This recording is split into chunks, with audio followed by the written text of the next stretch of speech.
आज हम Maharashtra state board की 10वीं जमात की अंग्रेजी किताब माय इंग्लिश कोर्स बुक पर एक गहरी नजर डाल रहे हैं।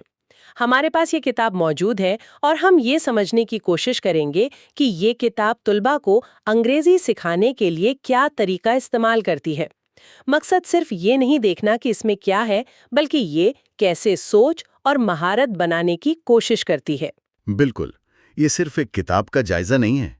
हम उसके पीछे जो सोच है, जो तरीकाकार है, उसको समझने की कोशिश करेंगे। और ये भी देखेंगे कि ये अंग्रेजी को सिर्फ एक मजमून नहीं, बल्कि एक अमली हुनर कैसे बनाती है। किन चीज़ों पर जोर दिया गया है और क्या ये वाकई आजकल के दौर के लिए तुलबा को तैयार कर रही है। ठीक है, तो चलिए इस किताब को खोलते हैं और देखते हैं कि ये 10वीं जमात के तुलबा के लिए अंग्रेजी सीखने का सफर कैसे बनाती है। अच्छा, शुरू में ही एक बहुत अहम बात लिखी है कि अंग्रेजी अब सिर्फ एक मजमून नहीं, ये दुनिया की लिंग्वा फ्रांका है।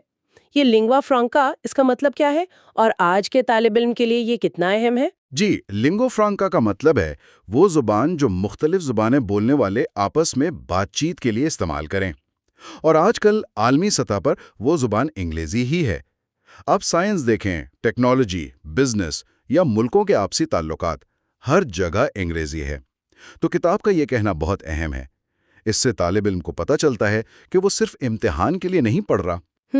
बल्कि एक बड़े आलमी बिरादरी का हिस्सा बनने के लिए सीख रहा है। बिल्कुल। और किताब का जो बुनियादी मकसद लगता है वो भी यही है कि तुलबा रवानी से, एतमाद से अंग्रेजी बोलें भी, लिखें भी। ये तो समझ आता है कि अमली इस्तेमाल पर जोर है, लेकिन किताब ये भी कहती है कि मकसद है तुलबा अंग्रेजी अदब से लुत्फ अंदोज हों, उसकी तारीफ करें। क्या ये दोनों चीजें, मतलब अमली इस्तेमाल और अदबी लुत्फ, एक साथ चल सकती हैं, खास तौर पर एक निसाबी किताब में? ये बड़ा दिलचस्प सवाल है। असल में ये दोनों चीज़ें अलग नहीं हैं। ये एक दूसरे की मदद कर सकती हैं। जब तलबा अच्छी कहानियाँ पढ़ते हैं या नज़में, तो उन्हें ज़ुबान की खूबसूरती का अंदाज़ा होता है। और साथ-साथ वो अनजाने में नए अल्फाज, जुमले बनाने के तरीके, ये सब सीखते जाते हैं। किताब में जो पुराने अदब के हिस्से डाले हैं, शायद इसीलिए कि ज़ुबान सिर्फ रूल्स का नाम ना लगे, बल्कि ख्यालात और जज्बात के इजहार का जरिया भी लगे। जी हाँ, बिल्कुल, एक ताकतवर ज़रिया। और एक तीसरा मकसद भी बताया गया है कि अंग्रेजी को दूसरे मज़ामीन जैसे साइंस या जोग्राफिया, उनको सीखने के लिए इस्तेमाल किया जाए। ये भी अहम है। जी, ये अंग्रेजी बतौर ज़रिया तालीम वाली बात है। और इसी के साथ किताब स्टडी स्किल्स पर भी काफ़ी जोर दे रही है, यानी पढ़ाई की महारतें, जैसे मालूमात को तरतीब देना, नोट्स बनाना, तज्जिया करना। ये चीज़ें सिर्फ अंग्रेजी में नहीं, ये तो हर मजमून में, बल्कि पूरी ज़िंदगी में काम आती हैं। आप जब किसी कहानी का तज्जिया करते हैं, तो असल में आप तनकीदी सोच की मश्क कर रहे होते हैं। अच्छा, तो ये तो हो गई किताब की सोच और उसके मकासद। अब ज़रा उसकी बनावट और पढ़ाने के तरीकों पर आते हैं। इसमें वार्मिंग अप और इंग्लिश वर्कशॉप जैसे हिस्से हैं। ये सिर्फ नाम के हैं या इनमें वाकई कुछ खास है? नहीं, ये हिस्से काफ़ी अहम लगते हैं। वार्मिंग अप तो शायद सबक शुरू करने से पहले दिलचस्पी पैदा करने के लिए है, तलबा को ज़हनी तौर पर तैयार करने के लिए। और इंग्लिश वर्कशॉप की जो सरगर्मियां हैं, उनमें ख़ास बात यह है कि ओपन एंडेड सवालात पर जोर है। ओपन एंडेड सवालात? इससे क्या मुराद है? कोई मिसाल दे सकते हैं? ज़रूर। देखें, एक होता है क्लोज सवाल, जैसे कहानी का हीरो कौन था? इसका एक ही जवाब है। लेकिन ओपन एंडेड सवाल हो सकता है, अगर आप हीरो की जगह होते तो क्या करते और क्यों? अब इसका कोई एक सही जवाब नहीं है। ये तालिब इल्म को अपनी सोच इस्तेमाल करने पर मजबूर करता है।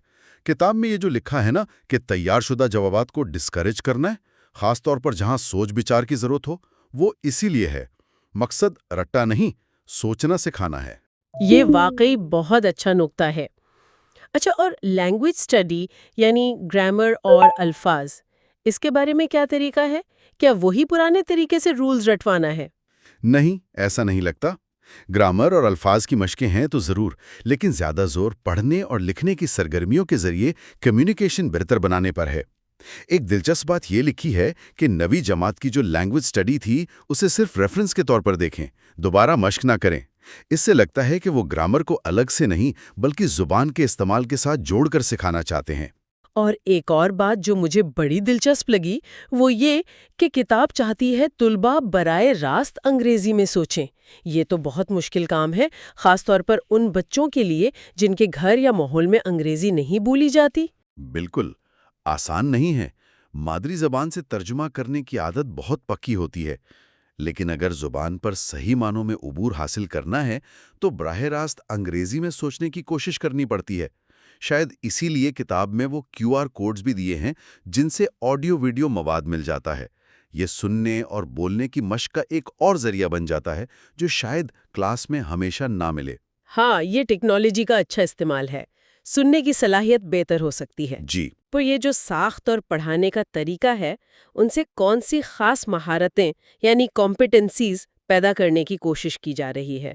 کتاب میں ایک لمبی لسٹ دی ہے، کیا ہم کچھ اہم مہارتوں پر بات کر سکتے ہیں بجائے پوری لسٹ دہرانے کے؟ یقیناً لسٹ تو لمبی ہے لیکن کچھ خاص چیزیں نمایاں ہیں۔ ایک تو ہے مؤثر ابلاغ یعنی ایفیکٹو کمیونیکیشن۔ اس میں چاروں چیزیں آتی ہیں: سننا، بولنا، پڑھنا، لکھنا۔ جیسے سننے میں صرف سننا نہیں بلکہ دھیان سے سن کر خلاصہ بتانا یا بات کرنے والے کا انداز نوٹ کرنا۔ بولنے میں صرف جواب دینا نہیں بلکہ بحث میں حصہ لینا، اپنی بات دلیل سے کہنا، پریزنٹیشن دینا۔ اور پڑھنے لکھنے کی مہارتیں، ان میں کیا خاص ہے؟ پڑھنے میں صرف لفظ پہچاننا نہیں بلکہ خاموشی سے روانی سے پڑھ کر مطلب سمجھنا، نئے الفاظ، محاورے سیکھنا، اور یہ بھی کہ مختلف کلچرز کے بارے میں جاننا۔ لکھنے میں بھی صرف جملے نہیں بنانے بلکہ مختلف طرح کی چیزیں لکھنا سکھایا گیا ہے: خط، مضمون، رپورٹ، کہانی، اور یہ بھی کہ اپنی لکھائی کو بہتر کیسے بنایا جائے، اچھے الفاظ چن کر، پیراگراف ٹھیک سے بنا کر۔ ان بنیادی مہارتوں کے علاوہ کوئی اور چیز جس پر خاص زور ہو؟ جی ہاں، وہ اسٹڈی سکلز جن کا ہم نے پہلے ذکر کیا تھا وہ بہت اہم ہے۔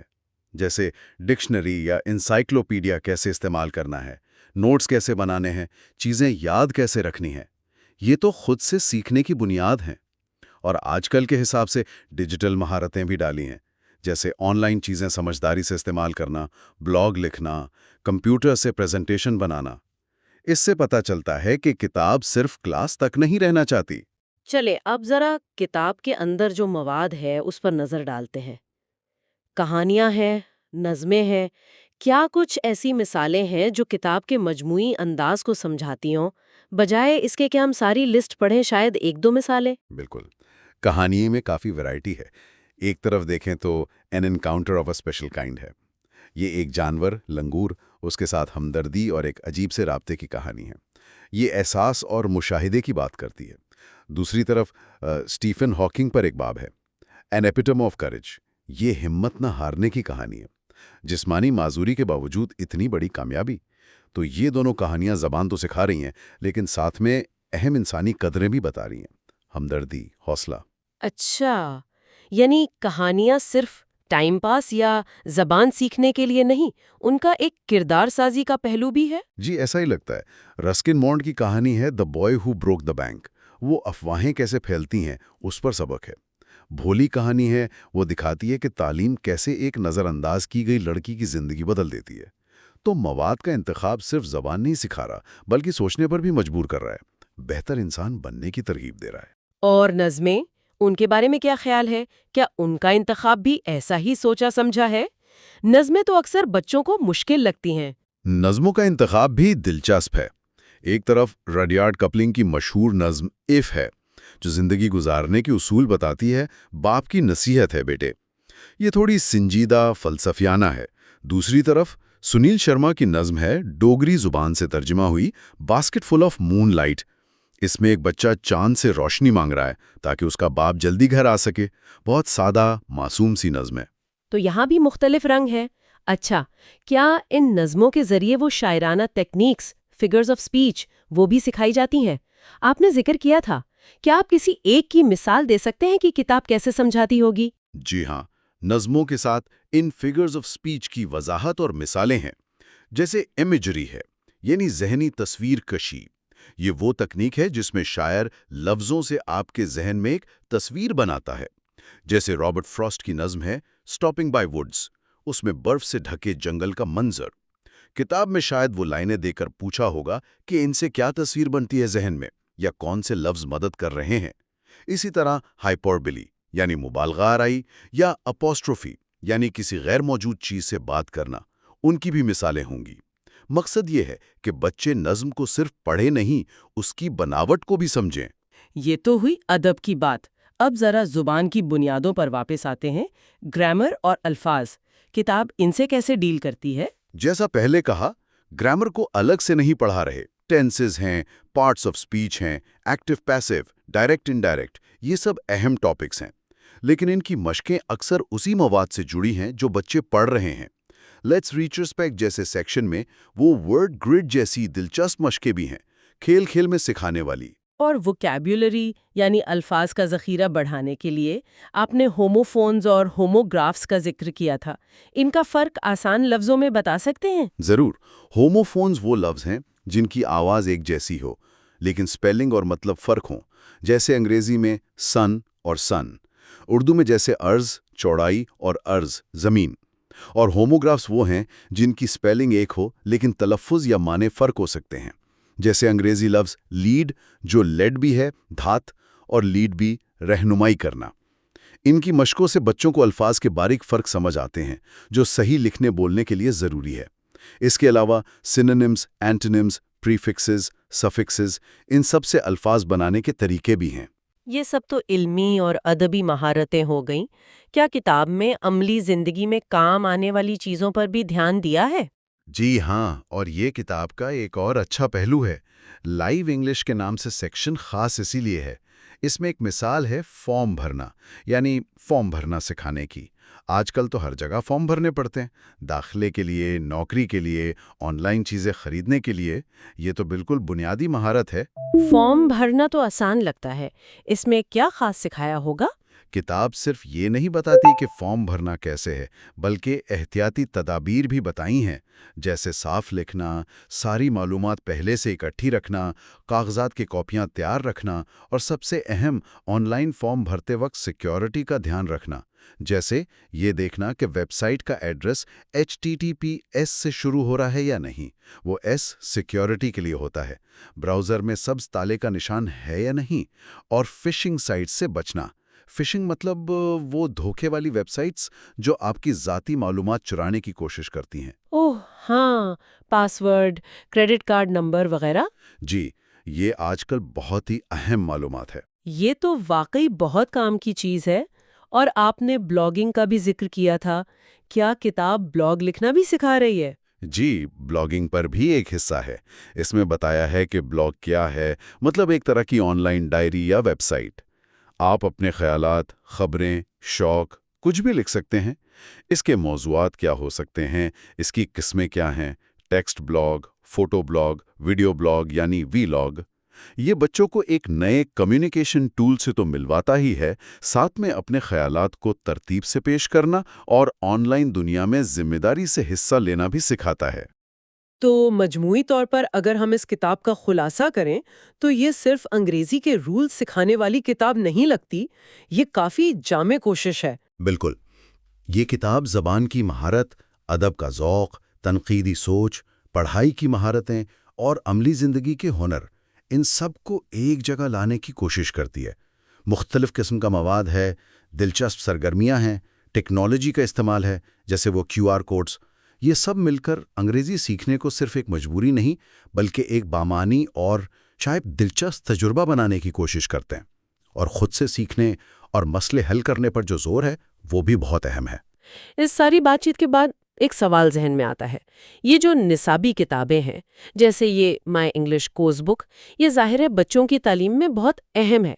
ये सिर्फ मालूमात नहीं देती, बल्कि उनके सोचने का अंदाज, दुनिया को देखने का नज़रिया, उस पर भी असर डालती हैं। बिलाशुबा, जो मवाद चुना जाता है, जिस किस्म की एक्टिविटीज़ होती हैं, जो कदरें अनजाने में सिखाई जाती हैं, ये सब मिलकर तालिब इल्म की शख्सियत बनाती हैं। तो आखिर में ये सोचने की बात है, क्या आज के इस टेक्नोलॉजी के दौर में, जहां हर बच्चे के सीखने का तरीका, رفتار سب الگ ہے۔ کیا نصابی کتب کو مزید انٹریکٹیو، مزید لچکدار بنایا جا سکتا ہے؟ مطلب کیا انہیں ہر طالب علم کی ضرورت کے مطابق ڈھالا جا سکتا ہے تاکہ سیکھنے کا تجربہ واقعی ہر ایک کے لیے ذاتی ہو اور پہلے سے زیادہ مؤثر ہو؟ یہ ایک بڑا سوال ہے جس پر شاید ہمیں سوچتے رہنا چاہیے۔